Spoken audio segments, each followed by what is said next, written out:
Hi, babe.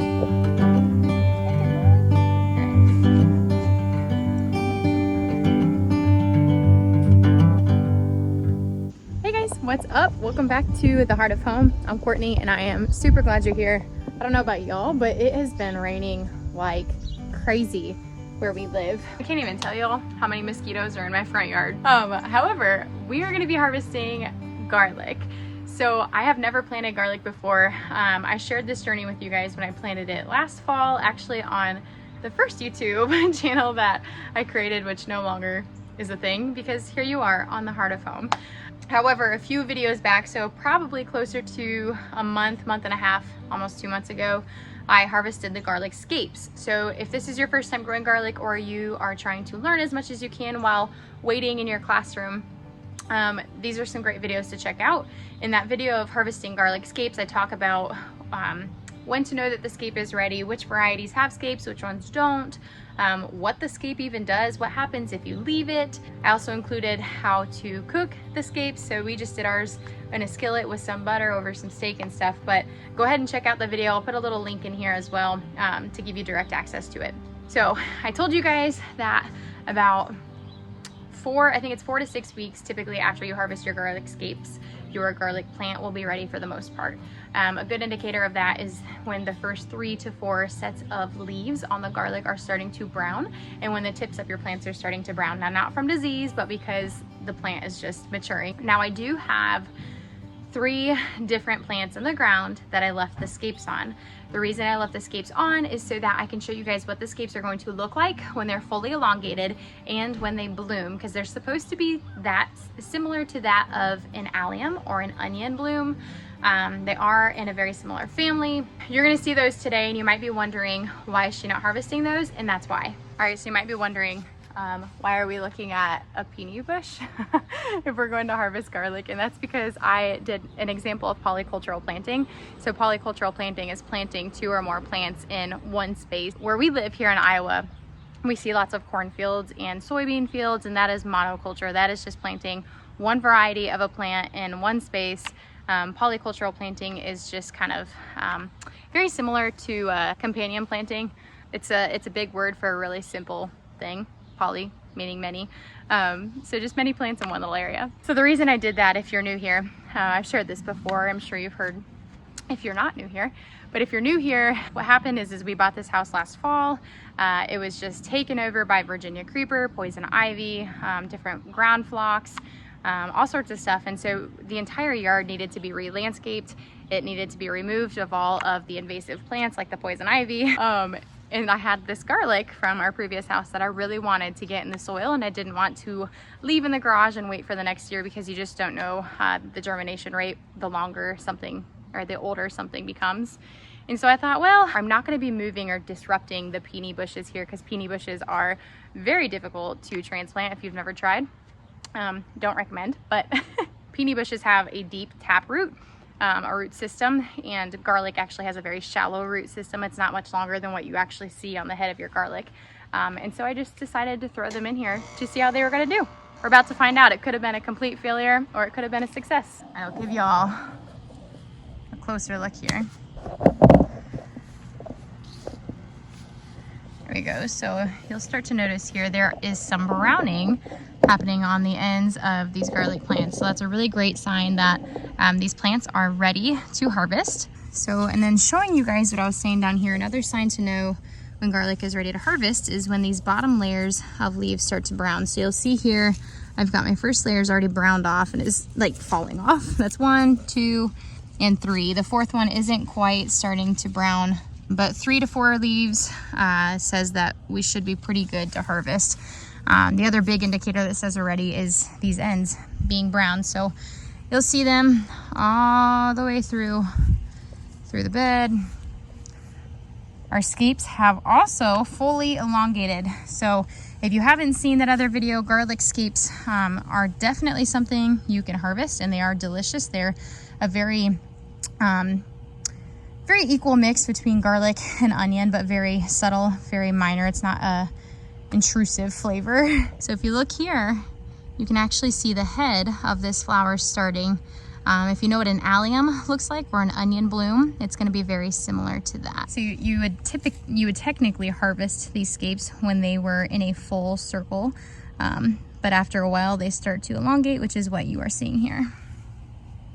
Now these guys we are going to leave in the soil, hopefully, unless I accidentally dig them up.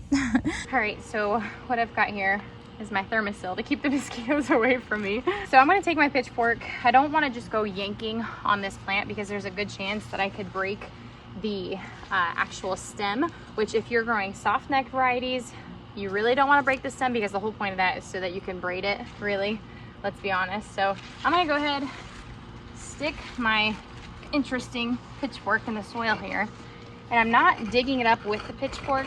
I'm just trying to loosen the soil around it.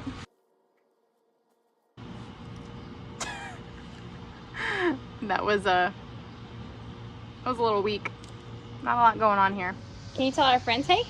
Hey! Hey, say we're gonna harvest garlic. Harvest garlic. What? Okay. There's nothing that sounds more like summer and like late summer to me than the cicadas, which I'm sorry if they're obnoxious in the video, and I hope you like them as much as I do. I need this. Hey y'all, it's actually been a couple weeks since the first part of this video that you just watched.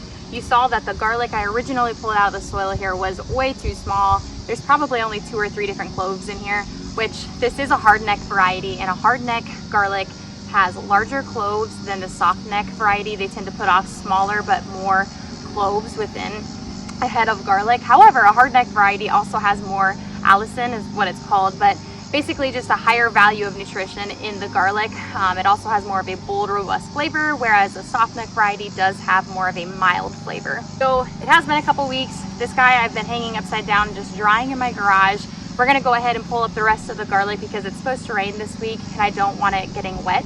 Also, before I go ripping up all the garlic, I want to show you guys. See this bloom? This is what happens when you let the scape continue to grow.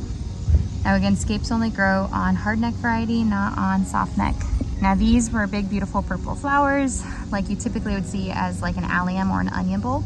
And every one of these little bulbs that you see in here are technically seeds that you could start for garlic again.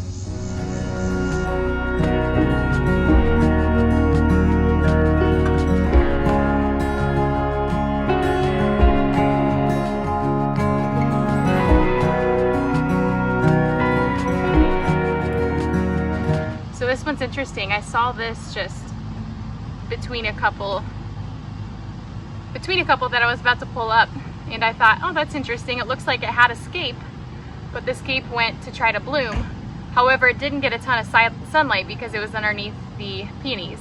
But look at that. It's one wee little clove, and I'm honestly really confused where it came from. I might try to just transplant this back into the soil somewhere and see if it takes.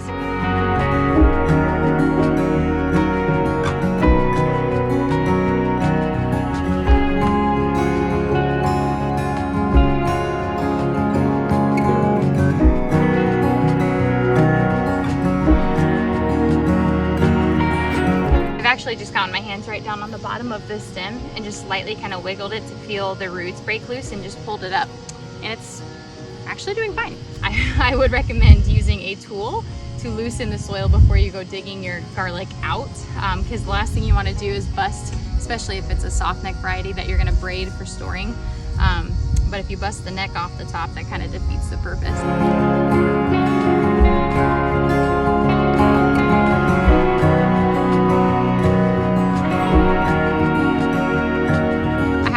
Because one of my favorite things about this channel is that I'm choosing to be authentic and genuine with you guys, and I definitely did exactly what I said you don't want to do. I pulled the stalk too hard when it wasn't coming up, and then you know how the phrase goes, but curiosity killed the cat. I had to see if it would break, and it did. So another observation I made while harvesting these is the fact that yes, a lot of this plant is yellowing, but that's because the nutrients started to be focused on going from the foliage into the bulb, which is a good indicator that the bulb is starting to ripen to its correct size, or its preferred size. But what I also saw in the foliage that wasn't completely dried was some yellowing. Here's a great example. And yellowing in anything garden related is a good sign that there is a lack of nutrition in the soil. Now, what I just said is that one garden bed is the only bed I have not touched. And considering the condition of this landscape or of this property when we bought it, I would go as far as to guess there's been nothing added or amended in the soil for probably 10 to 20 years.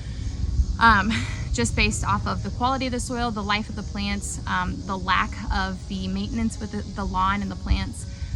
So this, I would say, is a success, being planted in a place where there is a lack of sunlight because of the size of the peonies, which another observation I'd make is that I would cut the peonies off or cut them back as soon as they're done flowering and used for my enjoyment on my table, just so that the garlic could receive some more sunlight. The other issue I ran into is this garden bed, or this flower bed, was also raised almost a foot from the ground. So the garlic already had to fight for the first 8 to 10 inches to really reach for sunlight or to receive sunlight to photosynthesize and grow. All of that to say, I have doubled my original harvest of garlic. I started with 18 to 20 cloves, and each one of these has probably at least 2, but 3 to 4 cloves in here. So I've at least doubled my harvest, which means free food on my table that I didn't have to pay for or pay taxes for. So I'm not complaining at all. It's definitely a lesson learned, and now I know exactly what I'll do for next season's garlic, which I will be planting here in about 2 months. So I will catch you guys on the next video. I hope this was helpful. See ya.